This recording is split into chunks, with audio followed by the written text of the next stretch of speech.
when I first heard, now this ain't the version that I heard. This is a different version. This is the only version I can get. For some reason, what it is, YouTube, you know what it is. It's your boy, the Moose Squad. Let's kick it. Ladies and gentlemen, get ready for the Lone Star Spin! The party starts right here, right now! Please welcome the one, the only, DJ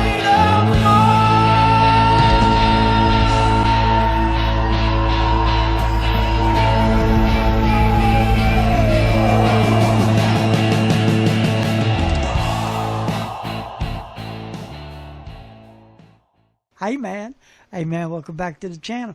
Hey, I got something for you. Hey, did you know that they make a different genre called Mexican country? I got a secret. Da, da, da, da, da. Secret. I got a secret. Yeah, well, yeah, it's not really a secret, but I thought it was pretty cool to throw that song in there. Yeah, no, I'm not going to play the song, but YouTube will probably strike me down for this one. All right, YouTube, be fair with me today. Be fair. I'm doing this out of not trying to steal this music, but I have to go through this because this is beautiful on these two different ones. Now, I'm going to reset it, okay, guys? I'm going to reset it. So, mind your ears. You got to hear it from the beginning in order to understand what I'm about to talk about.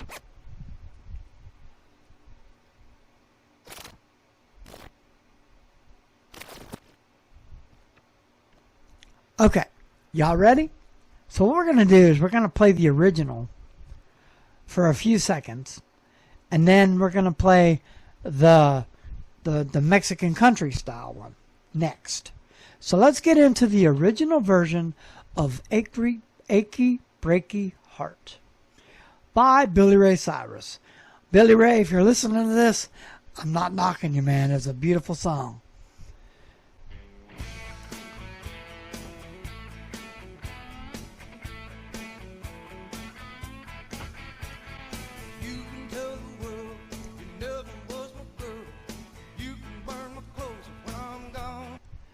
Okay.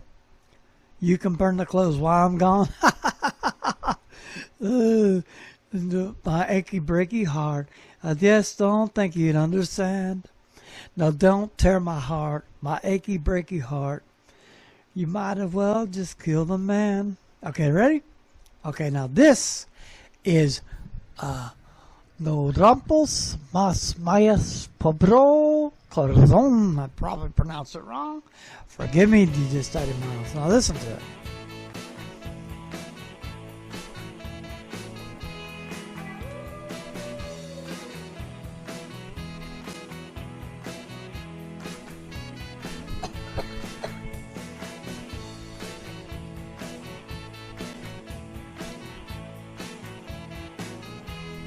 I thought it was the instrumental too. Just a minute.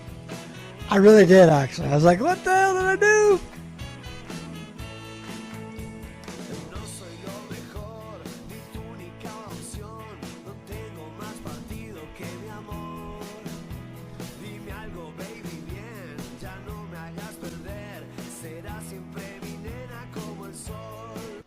Okay, you hear it?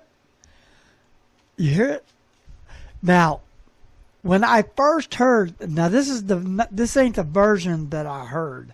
This is a different version.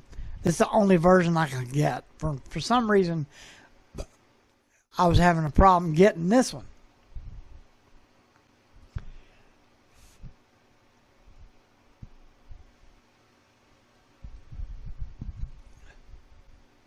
Yeah. So, I wanted to share that with you to say this. It's kind of crazy because the different styles of the different genres of Mexican music, you can actually go in and Now, let me explain. The reason why I'm saying this way is because that's what this is. This is Mexican country. This is a genre that they talk about down here. It's a big time issue. It's not Latino country. It's Mexican country. And don't get me wrong. You can say the second word that I just said, but a lot of people down here take offense to that. Now, let me explain this to you why. I don't know why. I can't tell you that because I'm really, to be honest with you, I can't tell you this though. I did an event, and now listen to this, what I'm saying. I did an event in Georgetown.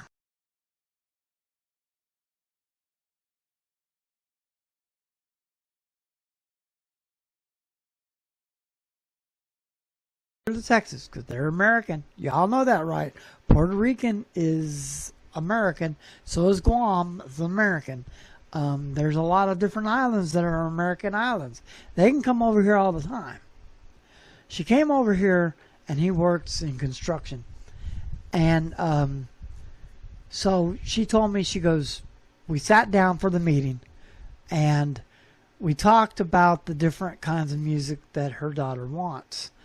And she goes, no offense to anybody. She goes, but I don't want any Mexican music played at my event. And I was confused. And that's when we talked and we got an understanding that there's a big difference between the big difference in genres, because there's a big difference in genres. From Puerto Rican to Cuban to Dominican to Mexican to Spanish in general is the general language from Spain that's originated. She said it did everything. All these people originated from Spain. They are Spanish speaking people. She goes, she's never met a Latino before. That's what she told me. That's exactly her word. She never met a Latino. She don't like that word. A lot of people are offended with that word. The newer generation likes that word, but the older generation doesn't. I'm just saying. Like down here, Tejano music is very popular. You go to California, you're not going to play Tejano music. You might play Selena. She did make Tejano music popular. She's the queen of Tejano music. She did make the music genre popular. Okay? Now, I will say this to you, though.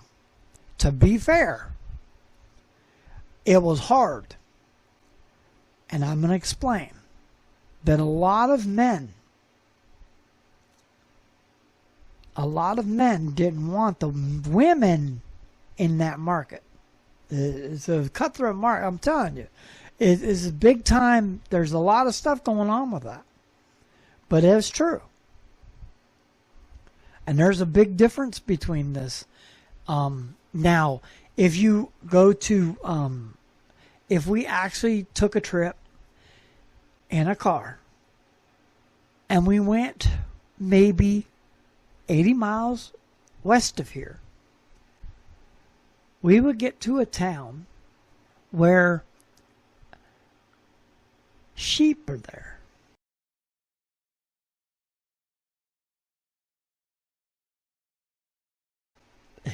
Y'all don't think so. I'm telling you the truth. You get cattle ranches and you get sheep ranches over in that area. It's because there are a lot of Germans over in that area. German inhabitants, when the Germans came over here from Germany before World War II, guys, when they came over here, they brought their cattle with them. The longhorn sheep, the longhorns, where do you think they came from? They came from Germany. When they brought the longhorn over here and the sheep, they inhabited that area. And when they brought those animals into that whole area, if you go down through there, they play a lot of They play a lot of polka. They play a lot of polka. And polka had a big influence on the Mexican music. Big time. They actually go to Germany and have battles. DJ Study Manos, he showed me he sent me some links to some videos, and I saw it's pretty cool. They actually go over there and they battle.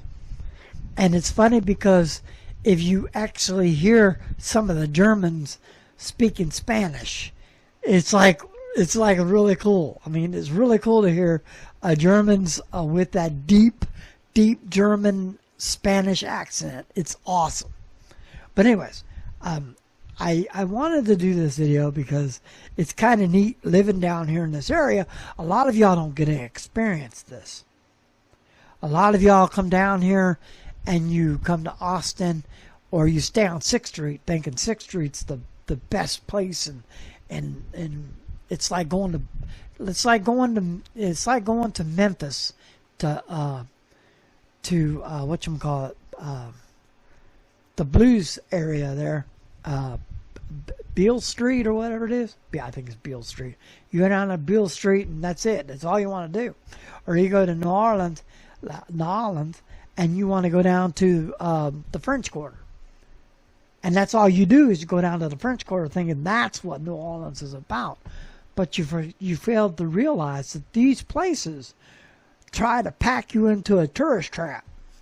They don't let you get out and see the state. Now, I will say this to you. When you go east of where we're at, you're going to find cities everywhere, every 10 to 12 miles. If I go on 290 and I drive down 290, you'll see a city every 10 to 12 miles. If I go west of here, between here and Lampasas, or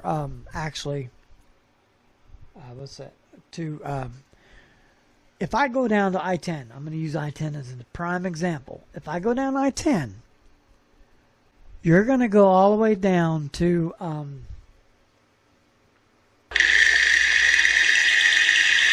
What's the matter with you, boy? You too stupid to do what your coach tells you? No. You're going to go down I-10, and then after a certain city, I think it's a Grant's is a pass, something pass. Once you get past and go over that hill, once you go up that hill, you kiss your butt goodbye, because you're not going to get anything for miles. So I don't, it's funny because, I'm going to say this one thing, I'm going to close. It's funny because they say, oh, why don't you get an electric car? I live in Texas, man. You ain't going to catch me dead in an electric car. See, because let me explain something to you. If I run out of gas, all I have to do is pick up this phone and call a tow truck. Or I can call we have like what they call in Austin it's called MAP. We can call MAP on the number, and they'll bring us a gallon of gas. We got to pay for it. They'll bring us a gallon of gas to get us to the gas station if we run out of gas. If our tire's broke and we need help with it, they'll come help fix our tire. Now, they'll fix our tire for free, and the gas you have to pay for, which is a gallon of gas, is going to get you to the next gas station. But that's what we have. But the problem I have with this electric thing is if I break down in the middle of nowhere, I have to call a tow truck, and I'm paying $80 for that tow truck to take me into the nearest charging station. The problem is with those charging stations is they're not. Why wouldn't they make a universal charger? I don't know. I don't know if they do, but to me, to be honest with you, to be fair, to put a Tesla's name on everything and thinking, oh, I'll just get a Tesla and I'll be good to go. Well, what if you get a Ford? You're going to have to find a Ford charger? Does it charge on Tesla? Leave a comment below if you have an electric vehicle and you know, because I don't. And I'll tell you what, I'd rather go walk to a gas station, put gas in my car, and leave it at that, and not have to call an $80 tow truck. And they might charge me more because it's an electric vehicle. I don't know. But anyways, with that, I got to leave it at that. I'm out. Like it and comment it sub right now. DJ's out.